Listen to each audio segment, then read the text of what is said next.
항상 대한민국에 정확하고 빠른 소식을 알리기 위한 시스코크입니다. 구독과 좋아요는 영상 제작에 큰 힘이 됩니다. 대한민국의 무기 개발사는 대체적으로 최후방 군사동맹인 미군의 방침을 따라가는 면이 있었습니다. 미군이 도입하는 장비를 따라서 도입하고 미군의 전술에서 많은 것을 배워왔죠.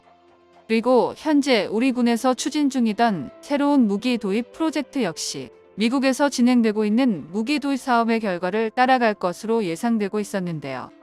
그런데 얼마 전 방사청에서 공개된 자료를 통해 한국이 미국의 비전과 정반대되는 방안을 선택했다는 사실이 밝혀졌습니다. 한국방산이 미국의 영향력에서 벗어나 독자 노선을 걷게 되었다는 소식에 대해 자세히 알아보도록 하겠습니다. 올해 초 미 육군의 차세대 장거리 공격 헬리콥터 도입 사업의 최종 결정이 내려졌다는 소식이 전해졌습니다.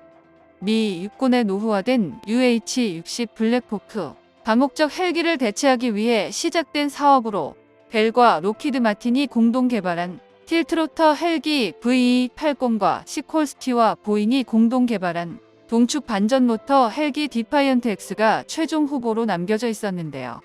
한국군 역시 미 육군의 헬기 도입 사업을 벤치마킹하여 차세대 헬기 도입 사업을 진행할 것으로 예상되고 있었기에 한국의 군사 전문가들도 이목을 집중시키고 있었던 사업이었습니다. 결과는 최대 속력과 항속거리의 차이, 그리고 최근 보잉이 T-7 훈련기로 보여준 처참한 모습으로 인해 로키드 마틴의 VE-80이 승리하게 되었습니다. 로키드 마틴의 VE-80은 V-22 오스프리로 대표되는 틸트로터식 회전익기로 최대 속도는 무려 시속 565km에 달하고 항속거리는 4000km라는 웬만한 고정익기에 맞먹는 스펙으로 미 육군의 마음을 사로잡았습니다. 당연히 한국의 차세대 헬기 역시 VE-80을 도입하거나 기술 이전 혹은 개발을 통해 미군과 동일한 틸트로터 방식의 헬기를 도입할 것이라고 예측됐었는데요. 그런데 미국의 차세대 헬기 선정 이후 지난 5월 국방기술진흥연구소에서 대한민국의 차세대 중형 헬기는 틸트로터가 아닌 디파이언트 X와 같은 동축 반전 모터를 가진 헬기로 개발할 계획이라는 것을 확인할 수 있었습니다. 지난해 올라온 기술 개발 공고에 공개된 개념안에서도 동축 반전 모터 헬기가 나와 있었는데요. 미 육군이 차세대 헬기로 틸트로터로 결정한 지금에도 기존안을 그대로 유지하겠다는 것이었죠. 이번에 한국이 미국의 결정을 따라가지 않은 가장 큰 이유는 VE-80이 한국의 전술 환경에 적합하지 않다는 것이었습니다. 세계 경찰이라 불릴 정도로 방대한 작전 영역을 가진 미군에게 있어 빠른 속도와 엄청난 항속거리를 가진 VE-80이 정답이라고 할 수 있지만 한국군의 입장에서 4000km나 되는 항속거리는 지나친 오버스펙이라고 볼 수 있습니다. 남북을 합쳐 길이 약 1100km, 폭 300km 정도인 한반도에서 4000km나 되는 항속거리를 제대로 활용하기란 요원한 일이죠. 그리고 디파이언트 X와 같은 동축 반전 모터 헬기가 오히려 한국 지역에서는 유리하게 작용하는데요. 동축 반전 모터의 특성상 디파이언트 X는 저속에서의 기동성에 있어서는 VE-80을 압도하고 있으며 악천 후에서도 안정적인 기동이 가능합니다. 최고 속도 역시 시속 460km로 VE-80에 비해 뒤처진다고 하지만 기존의 헬기와는 비교할 수 없는 고속 기동력을 가지고 있죠. 이 외에도 VE-80이 한국군에서 운용하기엔 많은 문제가 있다는 점도 결정에 영향을 미친 것으로 보이는데요. 틸트로터 헬기는 개발 난이도가 무척 높고 제작비도 엄청나게 잡아먹는 방식입니다. 기존의 틸트로터 헬기인 V-22는 한 대당 가격이 무려 800억 원으로 KF-21에 맞먹는 가격을 가지고 있습니다. VE-80은 다소 저렴해졌지만 역시 600억 원에 육박할 것으로 예상되고 있죠. 한국에서 개발한다 해도 이보다 싸게 만들 수 있을 거란 보장이 없는데요. 기체의 비대한 형상도 문제점으로 꼽혔습니다. 틸트로터 특성상 가로폭만 24m에 달하는 VE-80 한 대는 블랙호크 세대만큼의 공간을 차지합니다. 경납고를 새로 지어야 하는 것은 물론이고 해상작전 헬기로 운용하는 것도 어렵죠. 또한 카이가 국산 헬기 수리온과 LAH를 개발하는 데 성공했지만 전반적인 헬기 제작 능력이 미국과 동등하다고 보긴 어려운 건 사실입니다.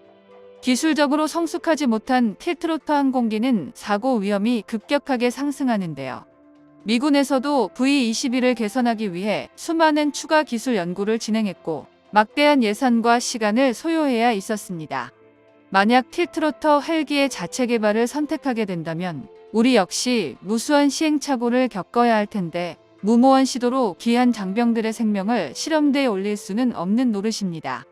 때문에 상대적으로 난이도가 쉽고 한국이 상당한 수준의 기술력을 가지고 있는 동축반 전로터 헬기로 개발 방향을 잡은 건데요.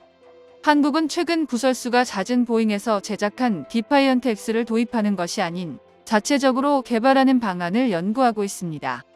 그렇기에 카이에서는 자사에서 개발할 차세대 회전익기에 대한 비전 영상을 공개했었는데요. 동축반전 로터의 고속 비행을 위한 추진 프로펠러가 장착되어 있는 디파이언트 X와 흡사한 형상을 가진 헬리콥터가 등장했습니다. 카이 역시 차세대 고속 기동 헬기로 한반도의 전술 환경에 적합한 동축반전 헬기 개발을 고려하고 있다는 걸 보여준 영상이었죠. 그리고 지난 6월 말에 개최된 2023년 방위력 개선 사업 설명회에서 대한민국의 군사력을 강화하기 위해 3년 이내로 추진할 주요 사업단들이 공개되었는데요. 그중 기동 사업 부분에서 고속 중형 기동 헬기 개발 사업이 포함되어 있었다는 사실을 확인할 수 있었습니다.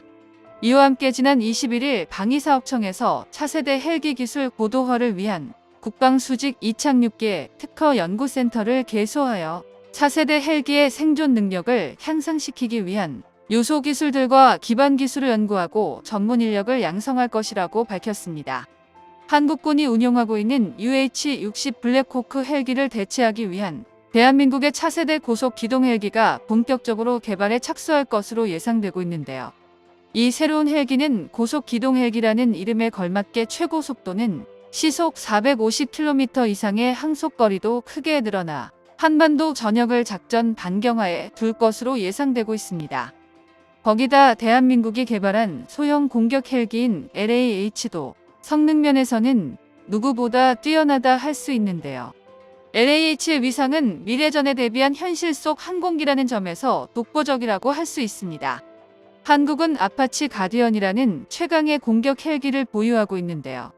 아파치 같은 대형 공격 헬기가 하늘의 기마병이라고 한다면 LAH 혹은 경공격 헬기는 하늘의 공수병이라 할 수 있습니다.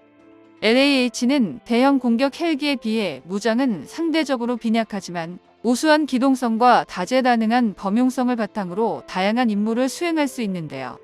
앞으로 개발될 고속 기동 헬기부터 수리온, 소형 공격 헬기인 LAH까지 대한민국의 헬기 개발은 어떤 나라보다 뛰어난 성과를 보여줄 것입니다. 정보가 도움되셨다면 구독과 좋아요 부탁드립니다. 이상 시스코크입니다.